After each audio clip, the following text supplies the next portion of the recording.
Okay, we'll look at something of a privilege and something of a problem to be the final speaker of a hui. Because on one hand you get the last word and the privilege of summing up, and on the other hand everything you plan to talk about has already been discussed, and I write half a page and the white train talks about it and I cross it out, or Sue talks about it and I cross it out, so it's also a challenge. And of course the world isn't static, and political and economic developments happen even as we're sitting here. I was flicking through Fairfax News, and as I was saying to Grant, it's hard to know which of these terrible sort of crises in New Zealand society to talk about that are just occurring more and more frequently, and that we're seeing even on mainstream news. What I'm going to do though is I'm going to talk a little more abstractly to begin with, and then try and finish off with some more concrete discussion of what Socialist Voice is about and what we hope to achieve here, and to address just one particular contemporary political event which has already been referenced a couple of times this weekend. So government and big business interests all over the world have tried very hard to make ordinary people pay for economic crises. And that's always been the case, and particularly so since the great financial crisis of 2007-2008. As businesses fought to restore profitability, it's ordinary people that in every case, everywhere, have had to pay that price. And in Aotearoa, New Zealand, the National Party is largely carrying out those cuts and counter-reforms in almost every area now after 9 years. There's not a great deal they haven't tinkered with to a greater or lesser degree. But Labour and the Greens, who occasionally differ with National on social issues, don't stand for an alternative economic direction either. Now, workers' movements and social movements need to develop a political alternative. Everything we've heard this weekend leads, in my mind, to that clear conclusion. And they need to do that in order to shift, practically, the ever-increasing burdens on people under capitalism, to shift that off the backs of ordinary people. And ultimately, we need a new workers' party or political force because we have this ongoing crisis of political representation. It's not specific to New Zealand, as we've heard this weekend. It's an international crisis that's resulted from the collapse or the shifts to the right of all social democratic parties across the Western world. I want to talk about a political development on Friday, which Stephen's referenced this morning and Sue discussed this afternoon. I just want to talk about that briefly, and Robert discussed it as well and made a couple of salient political points too, and that's the Labour and Greens announcing on Friday that they've agreed on a joint set of budget rules which include the pledge to run surpluses and cap debt. And the Greens tweeted, "It's with fiscal responsibility that we will win trust from Kiwis, clean up our rivers, solve the housing crisis, and tackle climate change." That's the Greens. So let's be clear about what this means. Let's understand what the most left-wing parliamentary party is saying, and I use that term very generously. It means everything they do, everything they attempt, everything must be subordinate to the limits imposed on them by the capitalist, the business class. And for some of us, this won't be any surprise because it's consistent with the way that Green parties have evolved over time everywhere to become parties of the middle class. And there are examples overseas of those Green parties entering openly into right-wing coalitions. Ireland's an example, and being deservedly destroyed as a result by a furious voting population. For those of you, though, to whom it's news that the Greens have said this, let that sink in. The way a party apparently wins trust from Kiwis is to submit every demand to the demands of the 1%. The way a society apparently cleans up rivers is to submit to the demands of the 1%. The way we tackle climate change is to do what the 1% wants. And all of those statements are lies. all evidence in Western social democracy actually shows the opposite. So traditional political parties have all experienced generations of decline in support as ordinary people get pissed off and disenchanted with governments that fail term after term to raise living standards for the masses. Freshwater scientists have drawn an explicit link between big business and the degradation of freshwater, particularly the dairy industry. Not just freshwater scientists, but almost all scientists. There's absolutely a consensus that climate change is the result of human carbon-producing activity, largely through the consumption of fossil fuels. But the Greens and Labour are telling us the opposite, that by following what business wants and submitting all demands to them, we will somehow solve these crises. And it's so preposterous and so false that it just makes me think of Karl Marx saying, all that's solid just disappears under capitalism. Nothing's true, nothing's substantial. And why pick on the Greens? Why pick on the party that, arguably is the best industrial policy of any party in Parliament, although it's hidden and you have to Google quite hard to find it. They certainly don't advertise it, and it probably contains some good members and some good members of Parliament. Well, I pick on them because they represent as far left as the current political climate will allow in Parliament. So, as far left as the political climate is allowed, is a party, to stress a point, a left party that accepts everything must be submitted to the demands of the ruling class is as far left as any party in Parliament can go. So, the political vacuum is substantial. Labour, which traditionally represented a sizable section of the working class, has an absolutely diminished connection with the mass of people. Its voting numbers have been in decline for a long time. Its support has been in decline for a long time. And really, the only connection between the working class and Labour is just a cosy relationship between the heads of the Labour Party and some of the heads of some unions, some of the leaders of the union movement. Now, the Communist Party of New Zealand and the Socialist Unity Party, Socialist Action and the Workers' Communist League, led and had some influences amongst militant sections of workers in the past, for a substantial period, decades even. But the collapse of Stalinism in the late 80s and early 90s opened the way for the collapse of those parties. And social democratic parties shifted to the right because there was no need to pretend to be left anymore. There was no criticism coming from the left. And we believe the working class desperately needs to create its own political representation so it can push back. When I said I was talking in the abstract, I am going to talk a little about longer-term plans and return to the present.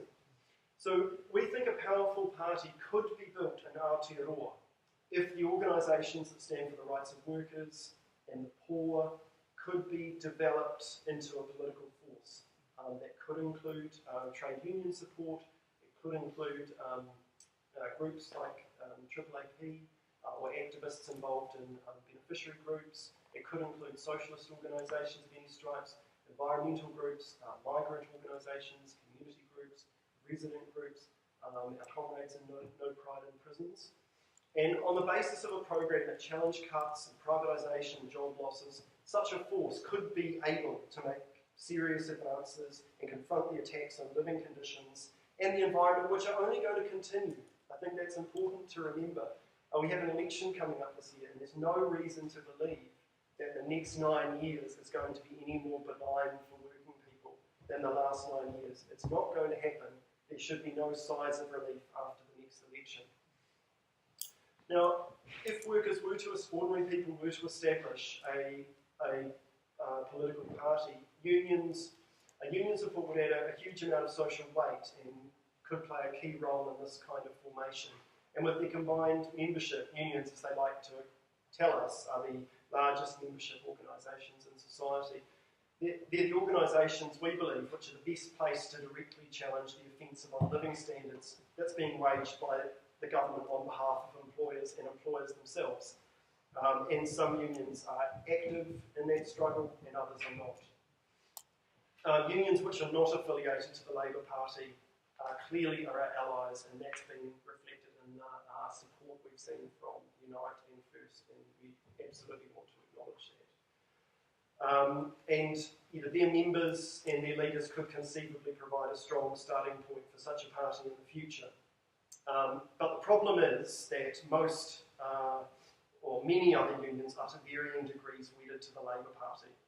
Now, Labour's not committed to a program of rolling back any cuts at all, and in fact they've been explicit. They've said over the last few years there'll be certain cuts that they're quite happy with, everything else they're just quiet on. They're not interested in implementing employment legislation that will promote union struggle. You could make the claim they're not particularly interested in ordinary people at all. Now, for those unions that are wedded to the Labour Party, and completely prop up the extra parliamentary Labour Party. That's how Labour exists outside of Parliament, with a huge amount of union money. We argue that members in those unions should campaign for them to break with the Labour Party, because, as I've said, members' money is just being wasted on propping up a party that, when in power, carries out essentially the same agenda that the National Party does. And I've talked about unemployed or anti-poverty organisations, and Sue's addressed the lack of them in New Zealand as well. But as I've said, a new Workers' Party would also want to include environmental groups that share our analysis of capitalism and argue for sustainable economic planning and what some people refer to as a just transition, moving away from industries and economic activity that's wrecking the planet without loss of jobs, without loss of wages. And this would help cut across big business attempts to drive a wedge between workers and environmentalists by greenwashing their activities, or by bringing environmentalists onto their boards, or making small concessions. And to establish a broad formation or party for ordinary people, there'd need to be an agreement on a basic program that's genuinely against cuts and privatisation. It would need to be pro-worker, it would need to defend and extend welfare rights, the public sector, the environment, and so on. And we don't think the agenda of a party for ordinary people would have to be explicitly socialist. But a general program in the interests of ordinary people and the environment could be a starting point to gather forces and gather strength. But in our view, questions would very quickly come up in an organisation like that of how to pay for reforms, how to plan effectively, how to be internally democratic, and how to win gains and lock them in for the long term. And we believe that people would only be able to address these issues by moving in a socialist direction. The way out of the perpetual injustice and cruelty of the profit-driven system is through establishing, as Stephen has so eloquently said, a socialist system of collective ownership with democratic control and planning. To win this change, we need a mass revolutionary party, but the path to building that organisation will take many twists and turns. I'm going to return to this in a moment. It's important that we understand the general outlook of people, and as Mel has said a number of times over this weekend, look for where people are angry and struggling as a beginning, as a starting point. Proceed from there. On the one hand, we need to build a clear socialist trend amongst all working people, but on the other hand, we can't ignore the fact that we don't have socialist organisations because they've seen a general decline and need to be rebuilt. Now, I'd like to touch on something that Sue said earlier about sort of addressing left unity and bringing people together in a broader formation, because it's been argued by a number of people that one way ahead could be for existing small socialist groups to join together and create a bigger socialist group, and they argue that could be the starting point for a new formation. And there's a few small socialist groups, and we're one of them in New Zealand. But the main problem for socialist groups in New Zealand is not that they're divided from each other, but they're not embedded in the working class. They're not they're divided from the mass of working people. So unity on the left in the abstract, and I think Mel addressed this, is no solution. Just everyone with an anti-capitalist idea, or doesn't like the National Party getting together. And I don't know, maybe I suppose talking about the alliance is maybe a discussion for another time.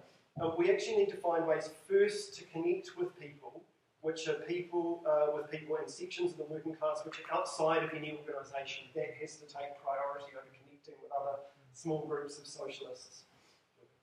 And a new Workers' Party would need to be attractive to all types of people and create a forum for all of the different trends in the workers' movement to debate and discuss. Now, establishing that would be a giant step forward for working class interests, and we would be a step forward on the road to achieving long-lasting change. But it's not immediately on the agenda now in Aotearoa. The idea of a new Workers' Party will make more sense as class struggle develops, and we anticipate it will, and people see the pressing need for any sort of political representation. And Stephen's touched on the way that in many countries the far right is waiting to pounce for people desperate for political representation. But it's crucial that we begin that work now. The establishment of a Workers' Party, we believe, is a long way off, but the work to begin it has to start somewhere, and that is the work of Socialist Voice here in Te Whanganui Atara. So at the moment, we're a very small group. There's less than half a dozen of us. As Paul Kelly sings, from Little Things, Big Things Grow, there are lots of reasons why we started this organisation. Some of them have been touched on, and Stephen addressed one. A number of us had the experience of being involved in older socialist organisations which no longer exist. And meeting those old comrades, being shown how to work by those old comrades, being educated by those comrades was immensely valuable. Those organisations no longer exist, and a whole generation of people have nowhere to go other than surfing through some crazy shit on the internet, to try and find ideas, to make sense of the world, and know where to go to meet people, to put those ideas into practice. We are determined to build an organisation which can learn from the workers' struggles and the ideas of the past, can be critical of things that have failed, can try and put into practice the things that have worked, can be open to working with any group of ordinary people that are in struggle. And it's been fantastic to meet some of those people here that we will do our absolute best to total in a positive and honest way. We want to build an organisation that isn't just a talking shop, isn't just a study group, but can get out and do the hard work of making a difference to the lives of communities of ordinary people, to win their respect, and not to cynically encourage people to join us, but so that when communities are in struggle, they may trust the ideas and the methods that we might bring to work with them. That's our task. That's our mahi. We're going to do it, regardless of whether we grow or not, because that's our commitment. Stephen said something which it's quite a heavy statement, but it's something I hold really closely to my heart, and that's if you see the terrible injustice and the cruelty of the capitalist system, and there's an opportunity to make some change, however small, and you don't take that opportunity, what does that say about you? So I can't not do this. The rest of us feel the same. And we'd encourage you, if you want to be involved with us in a small way, in a big way, whether you're in Wellington for the next 6 months, whether you're here for a year, you live here permanently, any way you want to support us or be involved, to join us. Thank you very much.